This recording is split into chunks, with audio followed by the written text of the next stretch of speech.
Fans of motorsport, welcome along to the opening round here for Season 9 of the VDRL League.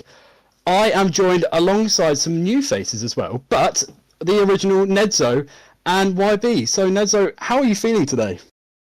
I am feeling very well at the moment. Well, we're starting off with a very interesting circuit, in my opinion. Jeddah is a track which has provided lots of entertainment in real life Formula One in this short period. It's been on the calendar, and although it's been on the VDR calendar in the past, I believe, but I don't particularly remember any moments from the league in this race. But then again, I hardly ever remember anything about this league, and that's just on me. So hopefully the tight corners, 27 of them, the most on the entire F1 calendar, will provide some good entertainment. And we've got nearly a full lobby as well. Which is even better for our spectators. For an opening round, it's felt like the break's been too long. I've missed this so much, and we're finally back. But let's introduce our brand new commentator for the Down to the Pit Lane, YB. Hello, YB. How are you doing? Hi, I'm doing all right. So obviously this is your first time here. So are you excited to look forward to what these races can do? Yeah, I'm excited. Just hoping for some nice and clean racing out there. 100%. And we've got the driving skill out there, but who can put it to the top of the test? Well, let's remind ourselves of last season. So that was Alpine at the top of the tables, but with both the drivers of Rajic and Toro with the constructors, but Rajic taking Ruben, as he changed it to mid-season. Ruben did top the Drivers' Championship to complete, I believe it was 4 times, was it, Nedzo?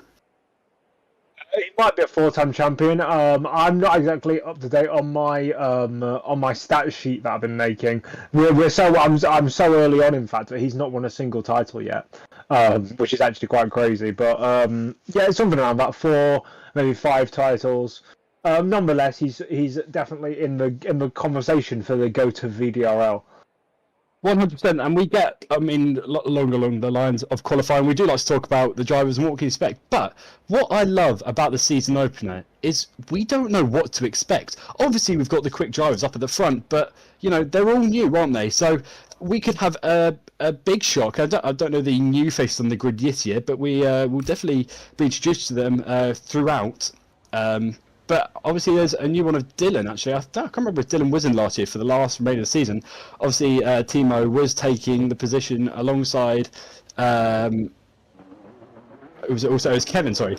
But there we go. There's another move to talk about. Kevin going to Ferrari. Do you think that was the right move?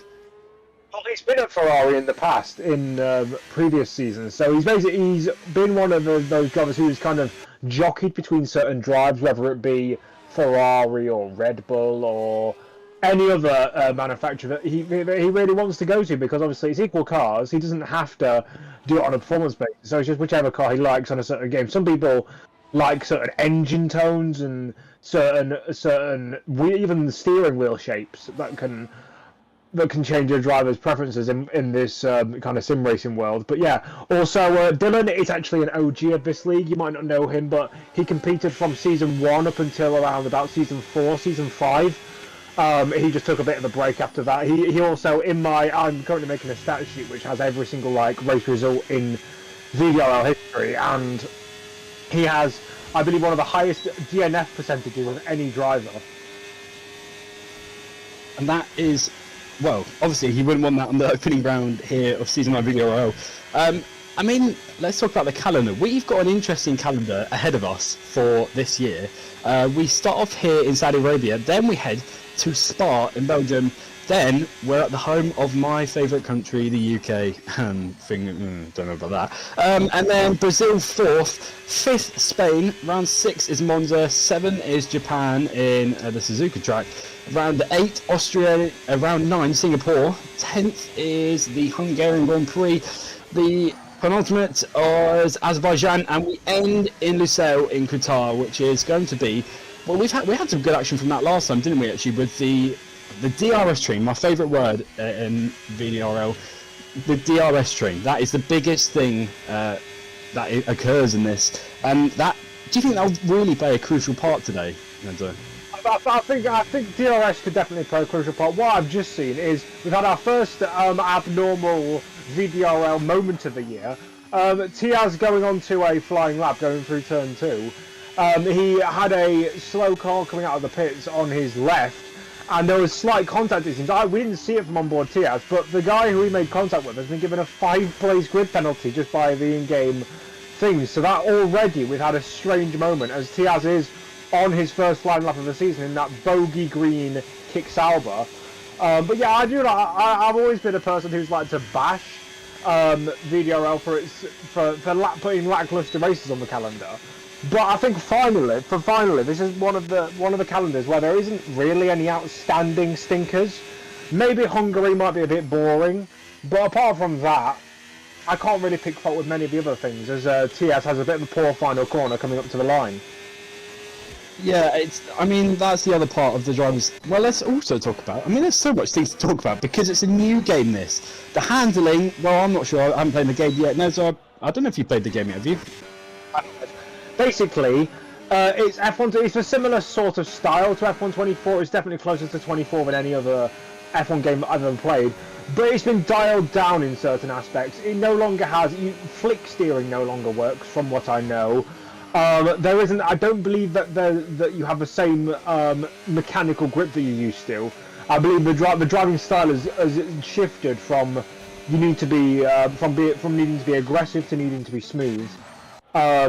And in general, I think that's going to benefit one driver who has just gone second place, Jix.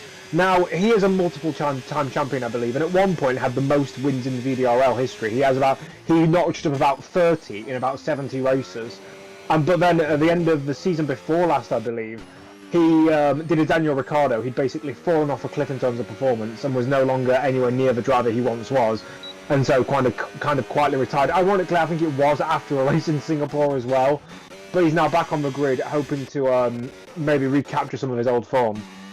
Which is what we like to see, but, you know, the season brings a lot of controversy. What can we expect for the season? Well, we will be able to tell after the first round here, but also qualifying. Qualifying in terms of pace, of strength, and the aggression of the drivers as well. That's the main part. And obviously with a few familiar faces still on the grid, but also Alpine have, well, they seem to have done quite well with their brand new drivers. And we know Nilu. Nilu was in the RB Cash Up, oh god, I can't pronounce it. The Racing Ball. There we go. There we go. He was in that last season. He was in that last season, and he was up at the front with the others. He did what Nikos did as well. Those two were both together, just watching the drivers in front and just making that move when it was key. Can we expect to see that from Alpine again this year? But with obviously Jix as well, hopefully some more aggression can be up at the front, and it's not going to be the same four that are going to be up the front. Maybe we can have a few new faces. But Tiaz is now obviously setting the benchmarker with a 1:27.1. We've still got 12 minutes to go left of this qualifying session. But let's talk mostly about the new point system. So we have now introduced the brand new point system here at VDRL, that the winner will get 50 points. And it will just go down from P2 it's 40 points, third 35, fourth 32 points, fifth 30 points, sixth 28, seventh 26, and it just goes down in twos from there. And then one's tiny bit. I believe you said it was, we talked about it briefly, we touched base on it briefly actually a while ago. It's almost, was it like the IndyCar points or was it something like that? Basically, it's similar to the IndyCar point system and the NASCAR point system in the fact that they give points to every position, which is something we haven't seen before. I'm not sure if they'll apply the same rule because in IndyCar and in NASCAR you get the points regardless of whether you finish or not. Now, I'm not sure if we're going to do that because obviously in F1, even if like 11 cars were to DNF and the 10th place driver was to DNF, they don't get the point. I'm not sure if we will be ditching that and we will be going with that. They get the point regardless of whether they finish or not. But another thing is that we no longer have the confusing system of 3 points for pole, 2 points for second, and 1 point for third in qualifying. Ruben has just gone fastest by 13 thousandths of a second. But especially when you've got qualifying specialists like Kevin and like Tiaz, their advantage is going to be reduced. I mean, Kevin obviously he hasn't won a championship in donkey's years because he's too busy crashing all the time. But even if he was to be winning championships, that'd be an advantage nonetheless taken away from him. Although we have retained the fastest lap point, which is good as well. So Ruben, obviously what we could have expected, has topped the times. Don't know why I said it like that. With a 1:27.159. So still ahead of Tiaz, and it's looking even closer this season. Tiaz wasn't here for the beginning of last season, joined halfway through, and brought a shock to us in the commentary field, and was up at the front, and it changed the top three completely. Let's go and touch base with Kevin. Kevin, that was interesting from him last season. He just had bad luck, and kept crashing. The season opener when we were at Azerbaijan, he crashed with the last lap to go. That was it, the last lap to go. I can't remember if he was first or not. Anyway, he did crash and he dropped down further down the points. So he was angry for the next race. Came again, and I believe we were in Canada maybe. Well, anyway, fast forward to Canada. He crashed in Canada out the chicane, which then completely threw him there. But he managed to get his way back up just about. But then had worse luck. I'm trying to think where else. Oh, he had a puncture, didn't he? He had a puncture in Lucelle. And then I think that was him done for the season, if I'm correct. Oh no, he crashed with... who did he crash with? I believe he crashed with Ruben, wasn't it? At Imola. Yeah, in Imola. Yeah, that was it. So the Imola crash, that was something else. And I do actually encourage you guys to go and watch that. But please, please, please, if you guys are watching, you'd love to watch our races more and more and more and hear mine and Nedso's awful voices again. Please don't forget to subscribe to this channel. And obviously, every Friday we will be here commentating for this league. We do have a break, actually. No, we don't have a break, sorry, do we? No, that was because we've had a 2-week break. No, sorry. So every Friday we are racing here at different tracks. Obviously, I've read out the calendar earlier. And we'll have, hopefully, the other commentator, Yellow, the head commentator, he's just enjoying a lovely concert at the moment. So do hope he's... but we also hope this will be one of the best races as well. But yeah, please don't forget to like and subscribe, and you will be able... But also, if you do want to come and join us in the commentary box, you want to be a steward, if you'd like to be a staff member, or even just to talk to us in the chat, please don't be afraid to hop onto our social media. We have got Instagram, we've got TikTok, we've got X, we've got Discord. Discord's our main one, obviously. Tiaz, as I said, sorry, Tiaz 126.6. So he's beating Ruben already. Ruben's out on an out lap as well, so that's going to be interesting whether to see if he can actually keep that up or not. Kevin on board with now with the new Ferrari livery. Whether I say new, I don't know. But obviously Kevin will be a man to keep an eye on, whether he can put it up. Saudi Arabia is not really a huge track that you overtake at. Well, it's all on qualifying, isn't it? I tend to disagree in the fact that although there are DRS trains because there are consecutive DRS zones, I wouldn't call it a qualifying track because you can make up positions. It's just that you have to basically be in second the entire time because that's when you have the advantage over the guy in first. If you're like down in the pack, there's no way you're really getting through unless you are just a much better driver, as Kevin breaks into the 126s himself. But that lap and that precedent set by Tiaz, I think, is going to, if he is genuinely 3/10 to a half a second quicker than anyone else, then I think we may as well call the season here, because that is a disgusting margin to have over the chasing pack. That's close to what Jix was in his dominant era, where he was winning, where he had a 50% win rate. Which is what we like to see through the season. If we can have another different champion, as I say that, on board with Toro. Toro goes a bit wide, but doesn't invalidate his lap time. He's all good. YB, let's go ahead down to the pit lane. It's obviously a bit dark out there, isn't it? But with tyre conditions, I mean, what can we expect to see? Will it be a one-stop or a two-stop? I would think maybe like a 2-stop. Okay, and obviously, with all these tight corners around the track, I mean, do you think, will it be an early pit stop for drivers, or will it be relatively late? Will it be a hard compound start, do you think? It all come down to driver preference, really, but I think possibly it could be hard. I could probably imagine it would be hard as well. I mean, Ned, you could probably agree with that one as well. To be honest, I'm not sure, because I've heard in this game that tyre wear is more pronounced, especially in dirty air and in just in general. It's been more high than previous games, and I think the two-stop is definitely the case.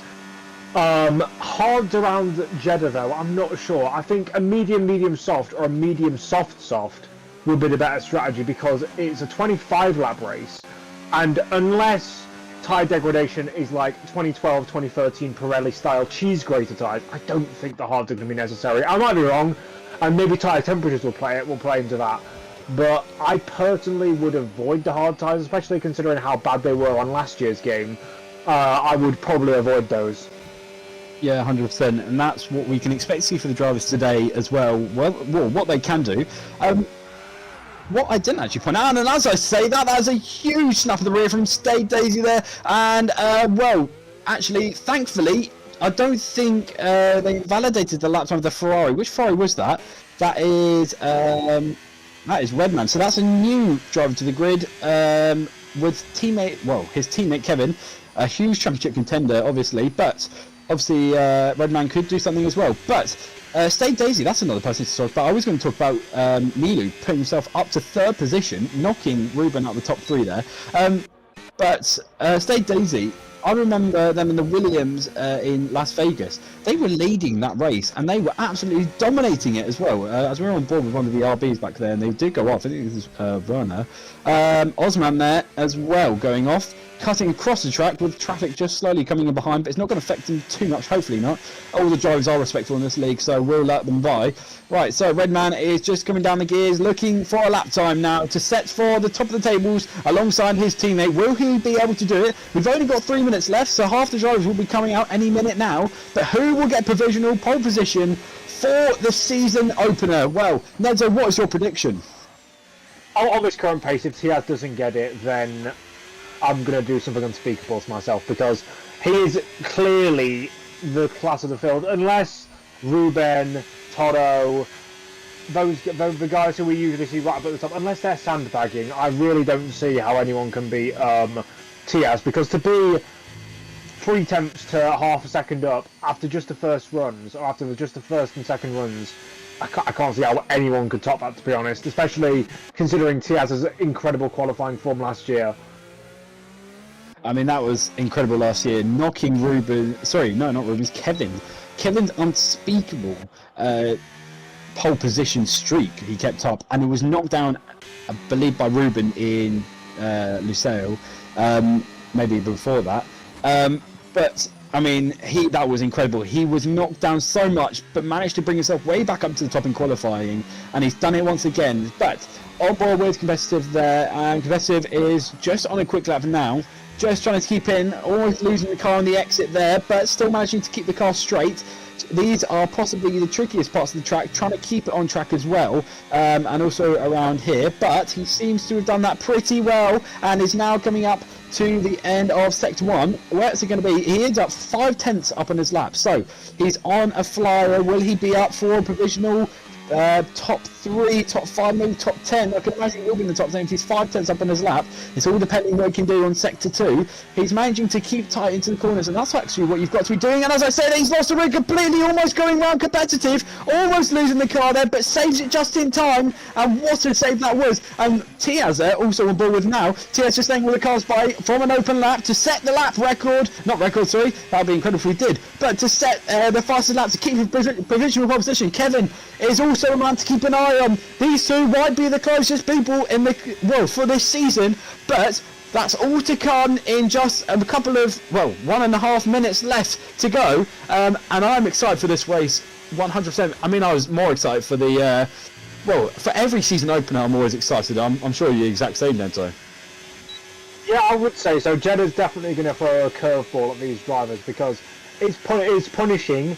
And there are some guys who have never raced here before, only a couple that I don't recognise, but to be fair, luckily they're not really the ones that are at the top, so it should be the old guard really at the front proving themselves. But I am just worried for the rest of the field, because if for example Kevin can't improve to at least a 26.7, I think it's going to be a cakewalk for Tiaz. But I mean, Kevin's known for pulling out those laps. but he's also known for bottling in the crucial moments. So be ready to see a yellow flag on this lap. Well, 100%. And obviously, with Kevin does keep up his qualifying. I mean, look at that. He's absolutely flying through his scores, as you said, the yellow flag. But here he comes up to Sector 1. Is he up on his time? Yes, he is. A 10th up on his time. And he is absolutely flying. But he has got Tiaz behind him, who's also on a flying lap as well. Right, well, session's almost done. 5 seconds to go. That's the session. All the drivers are now on to a last lap. And Nilu is comfortable being in third position. But Nilu will nearly get it up because Ruben and all the other drivers are still out. Alongside, who's already taken the checker flag? That's Nilu. That's also Serban and Competitive. Who else? ACM and Toro haven't set a lap time. A huge shock, Toro. But here we go. That's a purple sector 2 there for Kevin. Kevin is absolutely flying now. He's coming up into the last hairpin. Can he get this for provisional pole position for the opening round here in Jeddah for Season 9 VDRL? Well, here he comes now. He's only got a straight to go. This is interesting. Can he get the DRS point exactly? Yes, he can. He's coming up to the line. Where is this going to put him? It's not enough for that one. But here comes Diaz. Is he going to go even quicker? Yes, he is. In 1:26.5. That's a time to beat the moment. Ruben, here he comes up to the line. Ruben's gone pole! 1:26.4! And what a qualifying time that was! Say Daisy comes up into P6, moving up position. Who else has gone up? Toro 4th. Toro has managed to put himself up to the front. Nilu 5th, 6 Jigs, and Fruby in P10 now is on the hunt for also a pole position. But can he do that? That's interesting as he comes now into the last hairpin. This is getting even more exciting. We've got a provisional 1:26.4 for the drivers to do. Ruben has managed to do it so far. Is it going to be enough? Not. The whole grid has completed their lap. Mick comes up to the line now. Is not improved at all. And the pole position sitter for the opening round is Ruben with a 1:26.4, sorry. That was a very good end to the session there. I did say unless someone pulls it out of the bag, it's going to be a Tiaz cakewalk. And I mean, we've just seen that. We've just seen 2 drivers, in fact, at least take it to him. If only one beat him in the end, that's the case. But what really got me about the closing minutes of that session is the field spread. Look at the gaps between, like, once you get down to 8th or even down to 14th, you're seeing 1-2 second gaps, and the field spread is like 3.5 seconds. That's what I love so much about how we have now got more contests into the Grand Prix coming up in just a moment's time. But let's run you through the grid. Ruben starts you off in pole position with an amazing 1:26.4. Pulled it out of the bag at the last minute. Tiaz 2nd. 3rd, Kevin. 4th, Toro. 5th, Nilu. 6th, Drix. 7th, Stade Daisy. 8th, Nicholson. 9th, Mick. 10th, Phoebe. Well, that is an interesting top 10. And Neto, I'll let you pull away for 11th all the way down to 20th. I would like to, but we're currently, but on the stream we haven't got those up, and I can't remember any of them. So I guess we're going to have to go over the top 10 for the start of this race because it doesn't give us enough time to actually see the order. But I don't believe there's any big hitters coming from the rear or towards the rear, so we should be looking for mostly conventional strategies up and down the grid. 100%, and we are just moments away from lights out here in Saudi Arabia, and I am looking forward to this. I actually can't predict who will be up at the front. I know, well, my prediction for the end of the race will possibly be Tiaz, Ruben, and I want to say a shock of... Actually, I don't know. I probably want to say Nilu 3rd, but hopefully we are minutes away as all the drivers are just running up onto the grid, and we will be starting off this year hopefully with a high, maybe not, maybe with a low, hopefully not a low, but it could be highs and lows for all the drivers on the grid, but it's literally any minute now, I believe. But I mean, what is your predictions, Neto? I'd say Ruben for the win, because he's not a qualifying specialist. If he's got pole, then I'm pretty sure he's going to take the win, because he's better in the racecraft anyway. I'd say Tiaz 2nd, and Kevin 3rd. I know it's boring, it's the qualifying order, but I think that's how it's going to go. I mean, I can imagine that as well.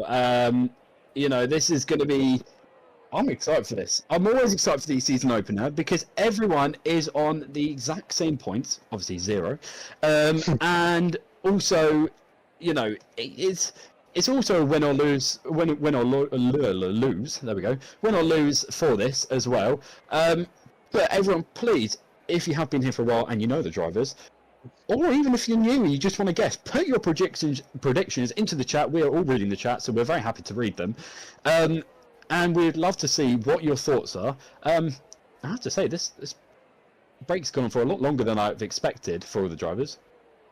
Yeah, well, maybe they're cracking their knuckles, getting their bottles of water because it's a very hot and humid day here in Saudi Arabia. And it's just going to be a very tense start. They are completely. They haven't got any. They don't know how their rivals will race on this new game. They don't know if people are better in race trim than they were in qualifying, but what tyres they're going to be on, whether they're going to be better or worse than they were in qualifying, and what strategy is going to work best. It's all a bit new.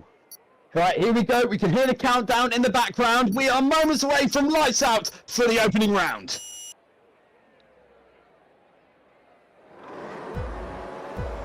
1 light, 2 lights, 3 lights, 4 lights, 5 lights.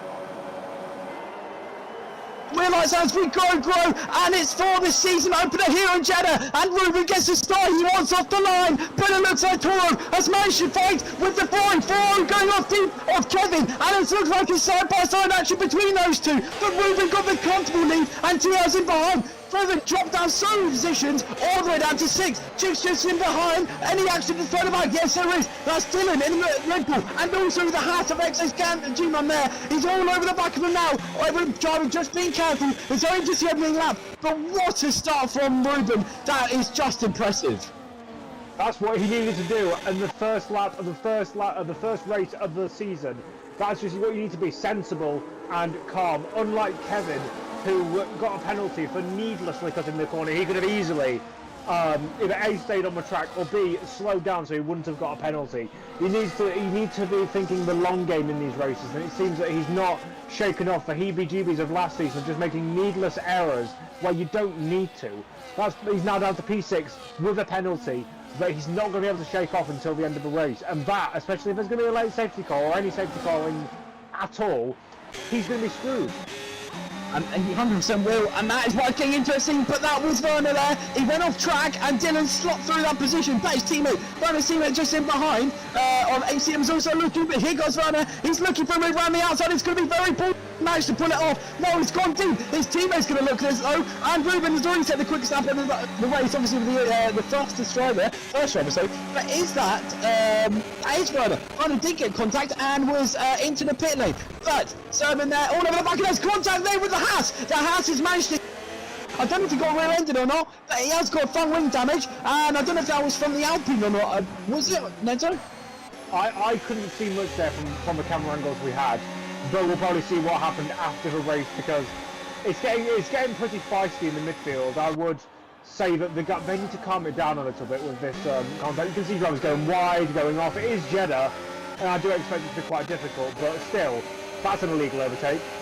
That was 100 illegal overtake. As I said, that's going to be 3 wide now. Here he comes to the hairpin. There's contact further back. The Mercedes just had to back out at that moment because it just got a bit too feisty. All the drivers are going off at that one turn, isn't it? That one horrible turn, which obviously going to affect their tyres a lot. And we'll head down to YB in a minute for that one as well, because I've heard that quite a few drivers have dived them down. But look at that exit off the corner. New check there. That's managed to Osman straight away with just that better exit off the corner. But further up the grid, looking for a move down the inside, is XSG Man there, both going off track as well. And Dylan, no, sorry, not Dylan, Serban drops another position back. So Mercedes not having the start they want, but the person who's not having the start they want is also Kevin. Kevin is 6th with a penalty. We touched base with that actually before, but this is already getting exciting between these two. Serban is going to look for a move on the RB when he can, but the gap from Tiaz to Ruben is 3/10. That is something, but who's going to pull it off? But lots of drivers are already into the pit lane because of either front wing damage from the accident, and that was who was out in the pit? That is Serban and Osman. Both the Mercedes pitting, which I couldn't tell. I can only imagine that could be damaged, can't it? And keeping an eye now, Toro in third position, all over the curve. Tiaz is fighting a bit more of the car, slowly and slowly catching Ruben. So, I mean, what are your predictions of Tiaz catching Ruben? Well, he's on those harder compound tyres. So in my opinion, what he should just do is just sit in that DRS, because at the moment he's getting pulled along by a guy who is just as fast as him on better tyres. As soon as those tyres go off though, maybe he should think about it. Maybe with the dirty air you might want to consider getting by, but then again it's also high risk at a place like here. Unless you're like 90% sure it's going to go through, I wouldn't risk it. Yeah, 100%. And well, that's the interesting bit for these drivers, whether to keep it up or not. But Nico's son, that's a familiar face, but this time he's not in the McLaren, he's in their Aston Martin, and he's in fourth position, and he's managed, Martin, if we could just have a look at how many positions, 4 positions he's gone up, and that is something else. Started in P8, and he's now up to P4. He's obviously got the start he wants, and he's absolutely loved that. But Toro, the man who was defeated last year, is going strong again for this year, and hopefully he will be able to do this year after being disheartened by just a few incidents and a few crashes that let him down. But Mick and Froby there, and Froby has managed to go up into P9 with a lock-up from Mick. Mick goes straight on. Is that going to affect him with ACM looking for the move as well? No, ACM's not close enough, but Mick had a huge lock-up, thankfully just avoided the danger of going right into the back of Froby, but managed to, just playing it safe there, luckily playing it safe. And Dylan and ASM all part of that fight back there. Werner and Redmond into the pit lane, and I believe he's had a. What has he gone on to? What tyre company he's gone to? He. There we go. Thank you very much right there. He's gone into the soft compound tyres. Okay. The soft compound tyres around here, surely they can't last that long. No, you wouldn't think you wouldn't think that you wouldn't think he would. He only would last maybe 10 laps. A little bit more if the drivers are feeling Yeah, I feel brave enough. 100%. I mean, Nedra, you can agree with that one as well. I mean, the soft compound tyres is interesting, considering that only 3 drivers are on hard compound tyres, and that is Tiaz, ACM, and also Osman. I mean, is that the right strategy? Is it? I mean, it's hard. All the drivers on the grid here are on all different compounds of tyres. The only thing I can suggest, because obviously he's got a teammate who knows strategy, the only thing I can suggest that could be the reason he's gone so soft is because he's in clean air right now, and he wants to be able to push. And if you can push on those tyres and get some space over guys who are coming in, it could maybe be a strategical problem for Kevin. But then again, I'm not sure, because we don't know what the tyre degradation is like. We don't know what the optimum strategy is, because on the previous games it was very concrete what the strategy was. It was either a soft medium or a medium hard. But considering I have heard about the dirty air problems on this game and the tyre degradation being much more pronounced, a 2-stop could easily be just as good as a 1-stop, but we don't actually know which one it is, and you have to get into the race to find out what it actually is. There are some great battles up and down the field because of that, and because drivers don't know how to handle dirty air. It's quite funny actually. But yeah, that's what I can see. Because look, Redman, that gap to G-Man, or to the guy in front, was 10 seconds, I believe, at the start of this lap. It's now 6 seconds. Now, I'm not suggesting that is all him. There may have been some incidents up ahead, but he's clearly making those tyres work. 100%, and as we were on board with Dylan slot through, but Mick didn't drop 1 position, he dropped 2 positions, and Dylan and Finishing Heart both together fighting. Finishing Heart has got the DRS train is here, but Dylan seems to have done it quite well. He's already covering the inside line for the last hairpin, and he manages to do it pretty well. There we go. So, it looks like he stays ahead for another position. Toro in 4th position, and Nico-san, and look at that, snap from the rear as well. Nico-san into 3rd position. Now, where did he come from, Nedzo? Well, Nico-san is one of those drivers who, he's usually there or thereabouts, but there will be times like where he will just push and, oh my god, do you want to be any more tough and feisty? You know he's a Red Bull driver when he's pulling off moves like that. But yeah, but back to Nico-san, he is one of those drivers who most of the time is best of the rest, but occasionally pulls off those performances where he's not necessarily on the same level as guys like Ruben or Tiaz, But when guys like Toro, Nilu, Kevin have their off days, he's right up there, and he does kind of. He's one of those drivers like a Mavis, who unfortunately isn't here today, I don't believe. He's in that kind of group of best of the rest drivers who could pull off a good performance every now and again. And today's one of those days on the first race of the season. Yeah, 100%. And it was usually Nico-san and Nilu, but Nilu's in comfortably actually in 5th position. Obviously with Kevin in behind, but actually we didn't talk about the fact that Toro has a penalty as well, and I believe that's just a multiple warning penalty. That's a 3-second time penalty. Basically, from P4, P6, P9, P10, P14 and P17 I've always got penalties, but look at this. This is Nilu and Toro. This is going to be dive down to the inside. 3-1 into turn 1. Toro making contact. The Aston Martin getting sandwiched there, but also the Alpine of Nilu is going to slot through. Nico-san, from being 3rd, has now dropped all the way down to 5th and was absolutely squashed to bits and could not go anywhere, could he? Yeah, I don't know what Toro was doing there. He cut across both of them like there was only one of them there. That's Mick out. That could be a safety car. That could be a safety car unless he's retired in the pits. No, he's retired in the pits. Never mind. Yeah, but nonetheless, I think that Toro needs to have more spatial awareness, because how do you not know that, well, especially in the modern age of proximity arrows and virtual rear mirrors, how do you not know that there's 2 cars alongside you? That's a fat snap of oversteer from Toro there. I mean, that was something else. And Toro, with that, he's now moved up to 3rd, but he's still got his penalty. But really, I mean, Nico-san was just, he couldn't do anything. He was absolutely squashed. And obviously, Toro was quite lucky his rear didn't get caught and was sent into the wall. But, he probably full well knows that it was a bit of a dangerous move, and it did cost, well, I thought it did cost him position, but actually it's moved him up position. As I say that, Nilu is getting ever so closer with this DRS, coming up to Toro into turn 27 now. I mean, 27 turns, you don't really get to say much, do you? Right, here he comes now, the DRS opportunity once again, and will it be enough for Nilu to take P3 into the podium spot?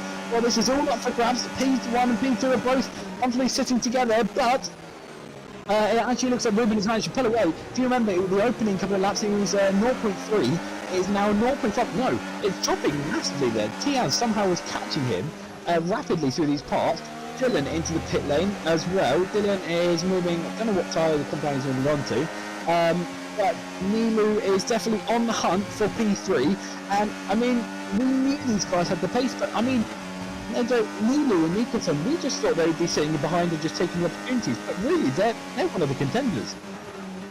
But, well, there's 2 things that could even be happening at the moment. Either Toro is saving tyres, he doesn't look like it because he's all over the place with his driving, but he could be trying to save tyres, or he knows that he's not on the leader's pace, and so he's just trying to keep it on the circuit. And then again, even with that, he doesn't look like he's trying to keep it on the circuit. So I'm not sure what the reason is, but maybe it's just a weak game for Toro. We've seen that with other drivers. Jix is one of those. Jix was the fastest car on F1 23 and then one of the slowest cars on F1 24. It does happen with some drivers that just can't adapt to handling models that are nothing like real life. Don't get me wrong, F1 25 is better than F1 24, but saying you have a better handling model than F1 24 is like saying you have a better engine than Peugeot did in 2000 in F1. It's not exactly a good statement to make about your game. And here he goes now, this is Nilu to the outside line into turn 1, and Nilu slots ahead of Toro with inspectable contact further back with Daisy and Kevin. Kevin get forced off track, and it's still going to be side by side, but it looks like Daisy's going to keep the line, stay ahead, and Kevin is just being brutally bullied, isn't he? He's also got damage on that left hand side. I'm not sure if that was due to contact, but he's got an end plate missing. That is a problem for him. He's really struggling. A very successful driver in a Ferrari in 2025 that's struggling. I haven't seen this before. I haven't either, but it's Jeddah and anything can happen really. It's a street circuit. Hopefully he can improve. Hopefully when he comes up to the later races in the season, obviously, as we do have quite a few of them to go. But Nico-san is just going to have to try and recover from what he had before. He has got front wing damage on the front I believe he does have front wing damage. On the... No, he doesn't. Okay, so I thought that instant he lost a front wing end plate, but he doesn't, thankfully. I think it's just really the tyres that are affecting him a bit more. I mean, why be in the pit lane? Can we expect them to be entering the pit lane soon? Because it doesn't look like... Sorry, I will come back to it in a minute, but Toro is under pressure. Is going to try and overtake Nilu, with the DRS opportunity coming up at any minute time now. Who's going to get the bit up to the corner? It looks like Nilu does, but Nilu will possibly be using all of his ERS. Will it be enough to keep it into turn 1? Toro's going to get even closer. Is he going to do the... Sorry, is he going to try and do? The movie does into turn 1, lock up there from Nilu, and it's going to be all drivers actually behind. And I thought he should those two, but no, it looks like Nikos and Daisy and Kevin are all part of that fight. But sorry, heading down back to you, YB, with the medium compound tyres, surely they'll be pitting in a minute. It should be early season. Some of them are like looking like the tyres are losing a bit of grip and should be opening it maybe sometime soon. I mean, 100%, and that's where we can see the August, the Holcomb tyres. But so we've got to keep an eye on TS, because with him in Holcomb tyres now, and he's doing well, considering that the front runner is on a medium compound tyre. TS will be moving to a medium compound tyre. Do you think we can see him take the win? Well, yes, this is the problem that we've got now, because I believe that if this is a one-stop and they're just going to go medium hard, he needs to get by that car as soon as possible, because it will start to be a detriment to him rather than an actual help in terms of DRS, because he'll start getting slower and slower.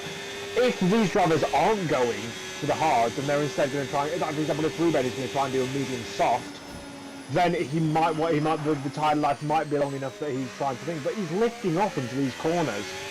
Tiaz is, which indicates I don't know where the marker is that you're low on fuel in this game on the HUD. But lifting off into the corners gives me a bit of a inkling that either he's not pushing. He didn't do it there, but maybe he's not pushing as hard as he could because he's trying to save time. Because many of the top contenders have decided to come in on this lap, but I assume hard. And that does look like hard combat tyres, but the Williams, well, one of the Williams has appeared, the other Williams hasn't. Here we go, and it looks like that Toro manages just to get ahead there of that big pack, and does pretty well with it as well. So, finishing Hart is in behind. Where's Nilu? Nilu is still out on track, so Nilu didn't think about pitting that time, but obviously we'll go again. Nico-san and finishing Hart. Nico-san is now ahead. Has Nico-san done the pit stop? And that's Toro! Toro's crashed! Toro has crashed and has now dropped all the way down the order, and that is not good at all. We did not see that coming. That's the cold tyres. That's not a crash, surely. I'm not exactly sure what's happened there. I might quickly go in the chat and ask him what's gone on there. Yeah, go ahead for that part. But that's another driver up the order, and finishing Hart is just going to move up another position. So does all the other drivers. And that is interesting. What actually happened? Hopefully we don't see Toro leaving from this. I mean, that is just an unlucky mistake made. But Tiaz trying to catch up to Ruben, now on to the lead of the race. That gap has got awfully close. Whether that is a huge moment that Ruben has had, but look at that, there we go, Tiaz slots to the lead of the race from that one pit stop. So will he be able to do that? Let's keep an eye on Ruben. Let's hope he can't do the same. And Neto, any updates? Well, Toro seemed to, he said he got involved in an incident with Jix. He said Jix 2.0, which may be some hark back to a historic incident that I'm not aware of. But that's very strange. Either that or he's made a mistake, I don't know. But yeah, that's very unlucky for him. What it does do is it means that those guys who he was battling with have now been given free rein, and you can see they're now in that in the top positions because Ruben has just come into the box. But we'll see how Kevin and ironically Jix, who we were just talking about, let's see how they get on with this strategy. They seem to go longer than the rest of everyone else. Well, Toro is not happy at all from that. So you know, it's just an unlucky occasion, and it's Jeddah, for God's sake. So accidents are going to happen. That's a very wide entrance by ACN. Obviously, just pressing the apex pit, but with those fresh compound. No, he's not even hard. They're not even. He's not on hard. I shouldn't say that. He's not even on the new fresh compound tyres. And has got Nikos in the front. But the person who'll be celebrating, look at that move, that was State Daisy. Really do have some opportunities, absolutely flying by, and that was something else as well. But keep an eye on Ruben and keep an eye on Tiaz as well. Ruben and Tiaz. Ruben all the way up to third already, overtaking Jix there, and Jix is into the fourth position. Where is Neely? Neely's 8th. Neely's actually behind that pack that he wanted to be at. Neely and ACM fighting for the inside line. Neely's good into turn 20 and comes on the exit, and it looks like Neely's just managed to stay ahead of that one. Ruben onto the hunt. He's got 16 seconds. Nedzo, you've got the expert here. What is a pit stop here? What's the seconds from entrance to exit? Well, I'm not exactly sure of the exact numbers, but I'd consider it to be on the shorter side because not only is it, I believe it might be 37 miles an hour, which is more of a detriment. It's a slower end of the pit stop schedule, but it's also a very short pit lane, and you also cut out part of turn 1. So I'd suggest it's maybe around 17 to 20 seconds. I wouldn't suggest it'd be any more than that. Because it's a very short pit lane. It's like what it's a similar case to what Zandvoort was back when it was first on the F1 calendar, because it was a fast pit lane and because you cut out part of turn 1 when you came out of it. You see that? It's just, I mean, trying to look through the chat to see any more updates from Toro. Obviously, he's just put Jix 2.0. He said, okay, so I think it was just an incident from him. He did say just losing another World Drivers' Championship. But, if you're on here, there are plenty of more races to come for the season. Not everyone's going to have their perfect race. And sadly for you, it just wasn't the opening round. But it happens, and you can be back again strong. Hopefully, when we're in wherever we are next. I'll double check that in a minute, actually. We are in Belgium. So Belgium, that's an interesting track actually. Spa. We'll talk about that later at the end of the stream. But as I said, Ruben 130.5. Sorry, it's a bit checking on here. And look at this. This is Daisy going for Nico-san for P3. Daisy, the person we've been watching for most of the racing, almost gets rear-ended there. Nico-san was just a bit too confident to break through for the switch factory this time. Side by side now. Is he going to make the move around the outside? No. It's pretty hard to do it. And State Daisy moves up to another position, but still not getting the better exit that he wants. Look at this Nico-san. It's all over the back of him. Kevin just caused a yellow flag in the middle centre, by the way. I'm not sure what's happening to him, but he's behind Jix, the driver who had an incident with what's his face earlier. Why did I say I was right in the second sector? Wasn't? Hold on, no, I wasn't. I wasn't right. I thought I was in the second sector. I think I might have got mixed up with Redman there.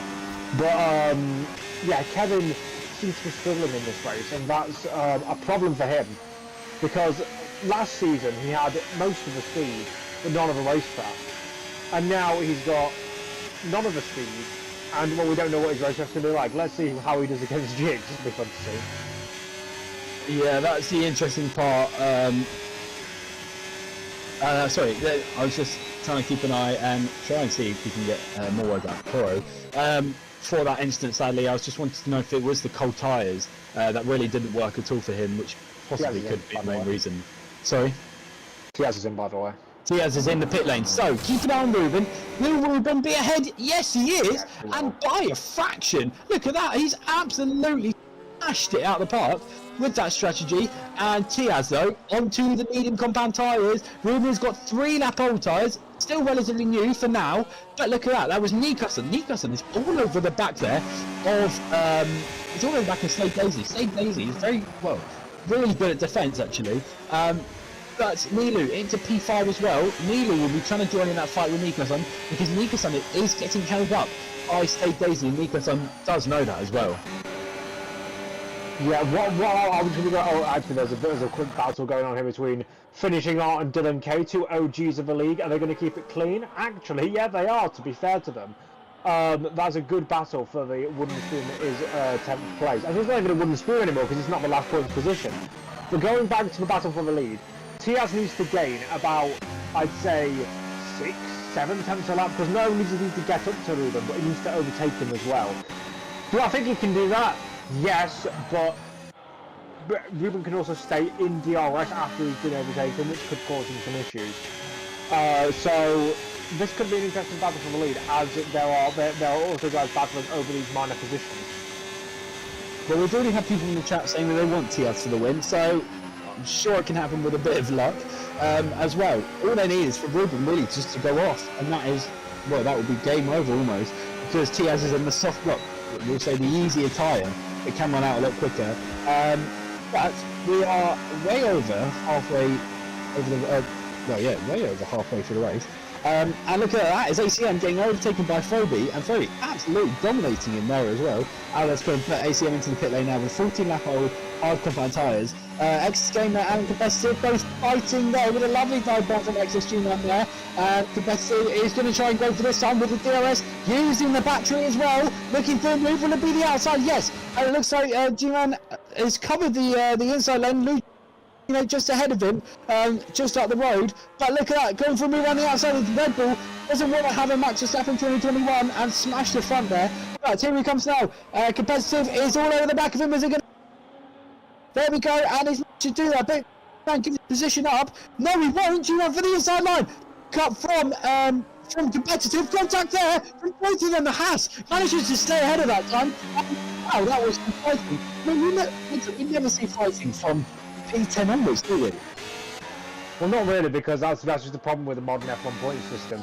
If I was the Haas, though, I would give that position back, because the only reason he kept it was because he turned into him, which was unfair.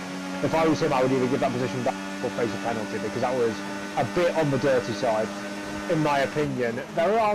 These guys are fighting over third place. State Daisy leading this little pack at the moment. I have a feeling that he's going to get trained on by the end of this long main straight. There's Nico Sun going by, and possibly even Nilu, if he's feeling optimistic, into T1, and I think he's going to... his back's out of it in the end. But, lock up.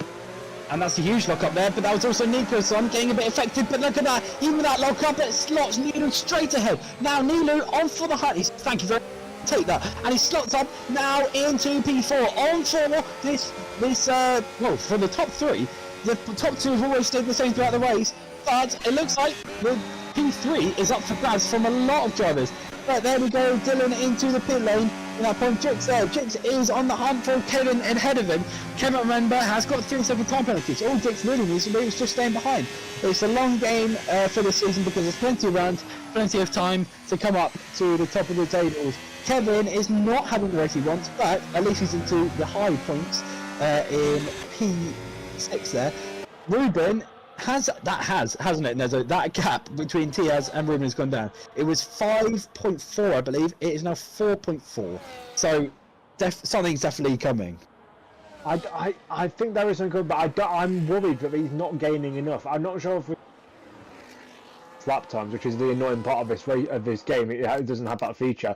I mean, he might get DRS this time from that back marker, but it doesn't look like TS is gaining that much, which is what's worrying me. If we go down to like lap 16 or whatever on the timing sheets, you could just see that if you look at Tiaz's time, if we can try and go down to the latest. Thank you very much. And yeah, look at that. 30 points. He 30.6. I mean, that could be a tire drop off. 30.6. Then we'll have to see what what Ruben's was. 30.6 to a 31.0. No, yes, he's gaining, but 4 tenths a lap on those better tyres is not enough in terms of those. That might be the limit of what those tyres are, but I don't think he's doing enough at the moment. But saying that, he has gained since we talked about that 8 tenths. So maybe he was just bedding those tyres in or wearing them in like smoothly. Because again, this is what we've been talking about with this game. Dylan, for example, has done a 2-stop and he's gone medium, hard, medium. Because I assume he's just very bad at doing tyre saving.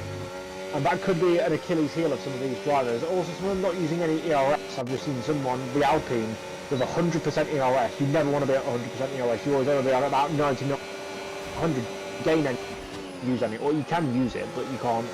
It won't be beneficial in the same way that 99% is. You want to be able to have a little bit in the, little bit depleted. Yeah, 100%. I mean, this is the time that you'd like the opportunity, but hang on, let me come back to that, because that is a move around the outside for P3 of the race. Stay Daisy, look for a move. Almost taking out the Nilu went for the switchback, and it may work just about now. There we go, Nilu into P3, and is absolutely flying. And Nico-san will not be happy. Is Stay Daisy going to make the move as well? No. And Nico-san moves over to the left-hand side, but comes back onto the racing line, but almost taking out there Nilu. And Nilu will now run off ahead very happily, as he has got the pace. But Stay Daisy is eager for this, eager for this top 4 or top 3 even. But with Nilu's pace, we know Nilu has got the potential of, with these front runners, Ruben, Tiaz, and Nilu as well. But Nico-san is up for grabs. He was up there at the front of the first couple of laps.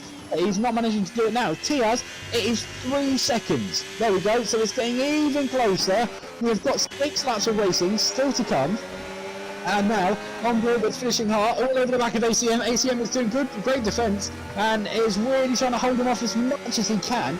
Will he manage to do it? We've had 2 retirements out this year, but here we go. This is the fight for Dylan and competitive. Both Red Bulls. This is 3 Red Bulls together, but it's 1 different team. And Rana there was getting affected. It's a Red Bull sandwich just about there, but it looks like the only driver who managed to get through was Dylan. The RB was getting affected, but the main dominant Red Bull managed to get through into P13, and Dylan moves up on lap 20, but eager to get further up the grid with only 5 laps remaining of this Grand Prix. But let's still keep an eye. 2.8 now. Tiaz is getting even closer.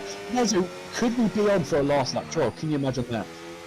I think it could be. It depends on how much he's pushing. If he's pushing like 90% just to make sure he's there by the final lap, get it easily on the final lap, then okay. But if he's pushing at 100%, I think he might slightly run out of juice before the end, because remember, these tyres do wear off quite quickly. They only did about 11, 12, 13 laps with some other drivers, and if you are trying to push for the lead, then you are going to break that down a little bit. And also dirty air. I'm not sure when dirty air comes into effect, if it is similar to previous games where it's about 8 tenths.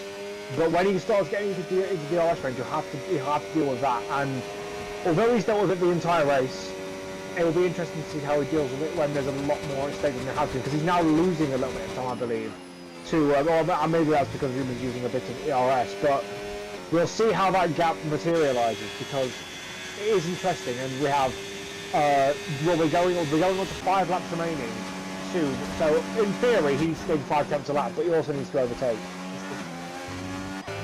Yeah, 100%, and on board with Nico-san as well.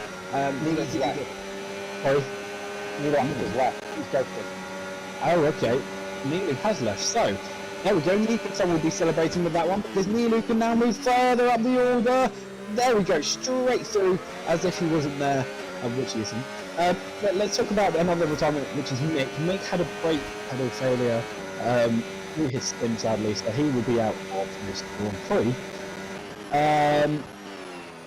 And here, well, Nico-san, this is very nice for him, because he is now into P3 where he's always wanted to be, but Nilu will be very angry with that, because Nilu was doing so well in P3 and was actually, only catching more and more and more. But at this point, Ruben, oh look at that, there's a little dump there from Nico-san on the inside wall. Stay Daisy is a bit of a gap as well, and there we go, Kevin's got shooting, no, just so. Kevin's not in the awful, well, he's not in the worst race. It actually, he's doing quite well, considering that Jix there is 2.7 behind. So, if Kevin can manage just to keep his pace up, he will stay in P5, which he will love quite a lot, and Stay Daisy is also going to look for those opportunities to come as well.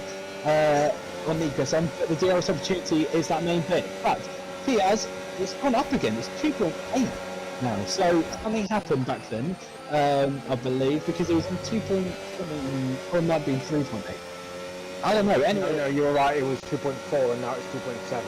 He may have either made a mistake. It was a case, yeah. Okay, so he definitely did that, and here he comes now, and that is Stay Daisy for the lead of the race in lead, oh my god, for P3 of the race. It feels like the lead, doesn't it? But Stay Daisy, there we go, into P3. Nico-san looking that, but Nico-san has got the opportunity again for the DRS opportunity. Kevin was going to try and hunt down this one as well.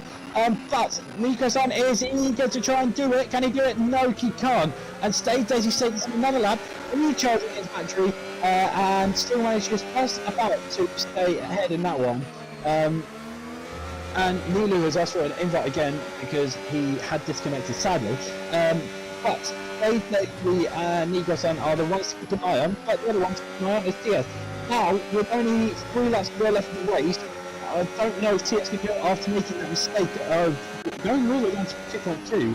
Now it was 2.8, so it definitely was a mistake made. And you can really see it on the map as well. Is that... Oh, there's a crash there. Who is that? That is Redman. Redman in the Ferrari has now crashed, and that is on lap 22 of this race. Can't imagine it could cause a road safety car because there's 3 laps of the race remaining, and they don't tend to put on the screen. We don't do a lap of racing, so that can never on track. Yeah, it's. I think he was. Oh, he's left anyway. He's cut out from that one. Nico-san all over the back and making almost contact, sniffing his rear there, and here he comes out of his tip. He's got a better exit. He's using his battery now. He's had so much battery to use. Now he's using it right on the outside. Who's going to be out ahead? Daisy's got the inside line for the dive block. No, he can't. But remember, Daisy's going to get the DRS opportunity. Tiaz, 3 second after. There we go. His opportunity is wasted, and Ruben may have just taken the win for the opening round because that is, well, that actually shows Tiaz is pushing so hard, but obviously it wasn't enough. But look at that, that is a fight between Nico-san and Daisy. Daisy's all over the back, but Daisy is not liking this one, and I really hope that Daisy can actually go through because he has definitely got the pace, doesn't he, Nezzo? I think these guys from P3 down to Nico's on the stage, Daisy definitely have close pace. I wouldn't put one of them above each other, but I will say Kevin is having an absolute shocker by his standards. Like, I know you said it's not a bad race for him, but by his standards it is. Like, he's 20 seconds off the lead. He's done nothing of real note. If he wants to compete for a title this year, he needs to step his game up. He got the needless penalty at turn 1. And now he needs to, and now he's fighting for 5th place with upper midfield drivers. Like, it's a similar story to to Lando Norris this year. Like, for every good, amazing, lights to flag victory he gets, he has 3 or 4 utter stinkers. I know that's Lando specifically, that's not Kevin. But if he's going to have stinkers like this, like most races this season, he's not going to be winning anything of note. No, 100%, and I think Nilo is going to be added back into the session, hopefully. There we go, yeah, Nilo is back into the session. But let's keep an eye. Remember my prediction? I said a new P3, and it's Nico-san. The man who started 8th is now back up to the top of the table. And your prediction was right, with Ruben being off the top and Tiaz as well. But look at that, Kevin, because these two have been fighting so much, Kevin has made that opportunity and has now managed to pull a gap of 4 seconds with him and Jake there. So Kevin is managing to do really well and just stay on the back of Stay Daisy and also Nico-san and just make his way to victory. But look at that, it's a knock there, Stay Daisy from wing damage, and here comes Ruben, no, it's not Ruben, Kevin almost losing the rear there, completely forgot the names there, and Kevin almost losing it there, and that's actually going to give Jinx an even more of an opportunity, and Stay Daisy having an absolute shocker. Here comes down the inside, and Kevin has managed to do it this time, but oh my goodness, that got chaotic quickly.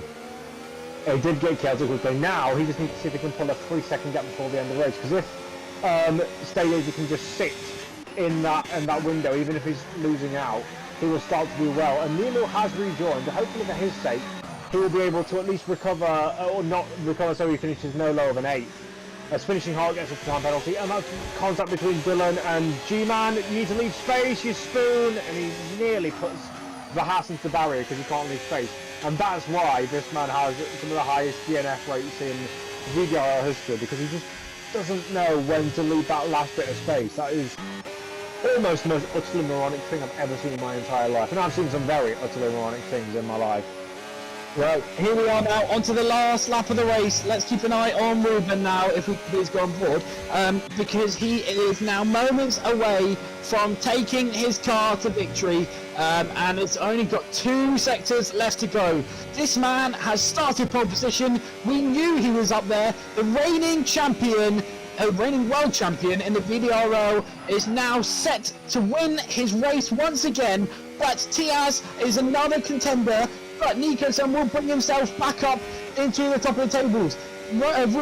Kevin, that's an interesting one. Will he be able to compete it for the rest of the season? Well, that's another story to be told later throughout the season. But for now, Ruben has managed to do so well. He's managed to go with a 2.1 gap from Tiaz, planned the strategy absolutely correctly, and now he is on course for his, I don't know how many times he's won here, but he is now on course to keep that title again, because here he comes now into turn 27. Now he's got traffic in front. The traffic may slow down just to go out there, go for another lap, but here he comes now. Reigning world champion comes up to the line any minute now. He's weaving the car side to side. He knows, and here he comes now. Ruben wins here in Saudi Arabia with Diaz just sticking behind. Nico, son, third position, coming up to the grid, and it looks like Kevin has done him there, but it looks like, well, obviously he would drop down 2 positions, sadly, from his 3-second time penalty.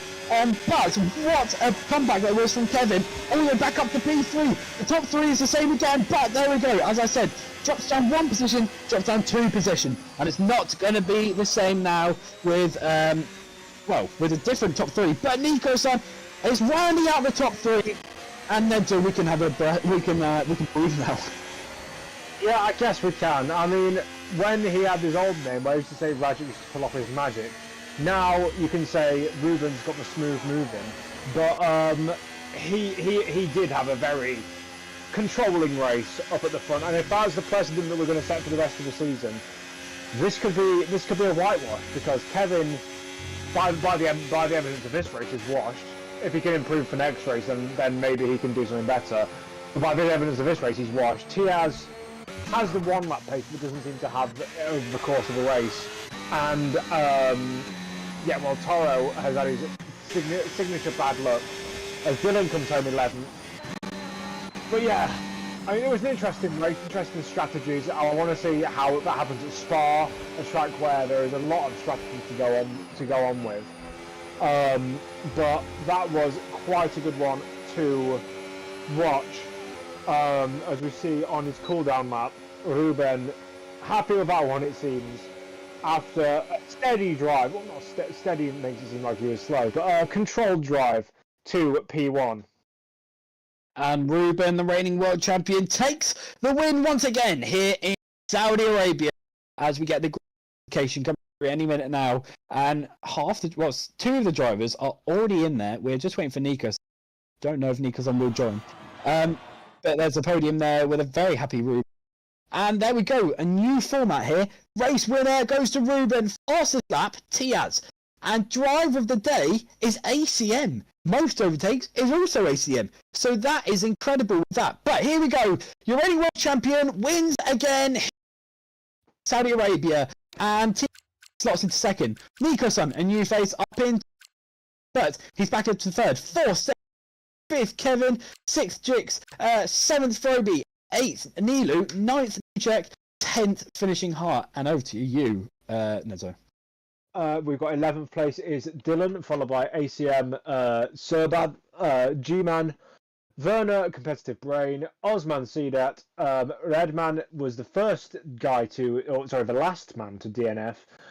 Toro had his signature bad luck with another DNF for him, and Mick had his brake failure or brake pedal failure, which saw him fall to the back of the pack, and hopefully for his sake, he can get that sorted before the next time out at Spa-Francorchamps. So don't go anywhere, because we are now heading over to just got 2 drivers. So stay tuned and we'll be there in just a moment's time. 0.6, so...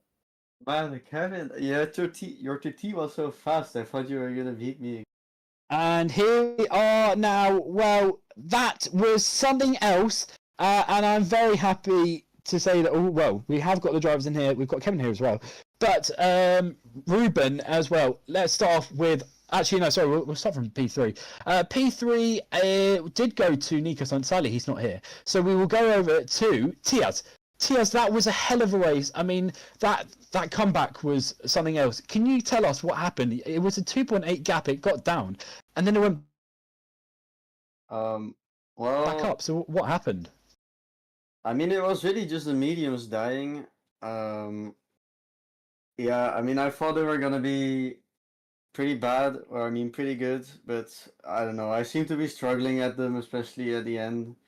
And I think when I closed the gap back up, we were both just kind of trying to take it home. I don't think that was on pace. I feel like Ruben had better pace than me anyway. I mean, that was still a hell of a race from you, and if that sets the season standard, I'm very happy to say that'll be a very good season upcoming, and Ruben will have a new challenge as well. But I mean, Tiaz, I'm sure you're happy with your position.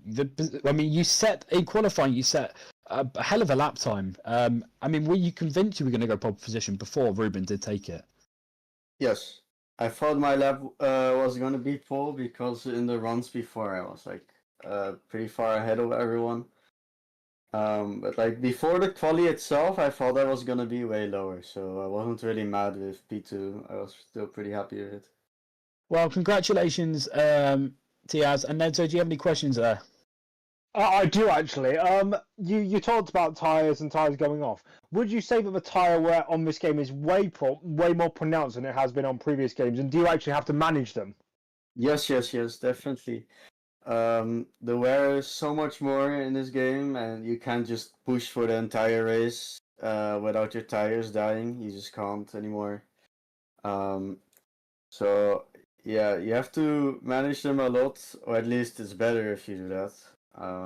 In the first stint, I was really trying my best to save the hearts as much as possible, so I could push after Ruben boxed. I think I did an okay job on that, but maybe a bit better because I was still sliding a bit sometimes, which isn't great for the wear. But yeah, tire wear is definitely way more pronounced, and saving is the way to go. 100%. And we'll now move over to our race winner, the reigning champion, Ruben. I mean, it must feel good to be back up at the top step of the podium again. Yeah, I'm very glad for it. As he does sound it as well. As I have to say, I mean, Ruben, were you under a lot of pressure? Obviously, with that undercut, were you stressing about Tiaz from those pit stops? I mean, was that a huge problem for you?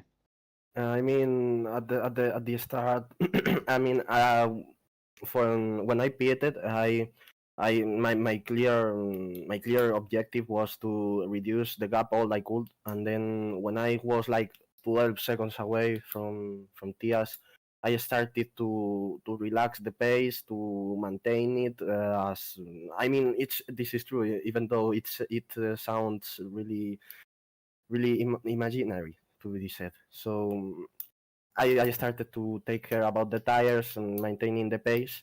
And when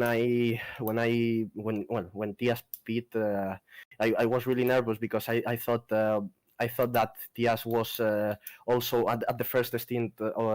He was also maintaining the gap, maintaining the pace, and then he will have a better pace. But since then, I started to do quali lap after quali lap, and then he at some point he didn't went down from 2.1, and then we maintained the gap. So very glad for my race. That's very good. Ned, are any questions for you? I do. Obviously, you're now leading the championship after round one, Ruben. Who would you say, going for the rest of the season, I know it's round one out of many, but who would you say is your main championship rival? Who do you expect to see the biggest threat from this season? I mean, as you said, it's really soon, but I would say that Diaz, of course, and then Kevin and Toro. So that would be really championship contenders. Maybe some people get up to the fight after some races, but we have to see it. Maybe we could see a bit of Jix coming in after bringing back his F123 form. Right. Well, I believe, Nedzo, are you all done for the questions? I believe so. I've squeezed that orange enough. Well, thank you all so much for joining us here in Saudi Arabia, but we'll be back next week in the lovely Spa, so in Belgium, of course. But until then, have a great night, and we will see you same time next week. So goodbye from all of us here at VDRL. And really, it's not goodbye, we're just getting started. So see you later and see you next stream.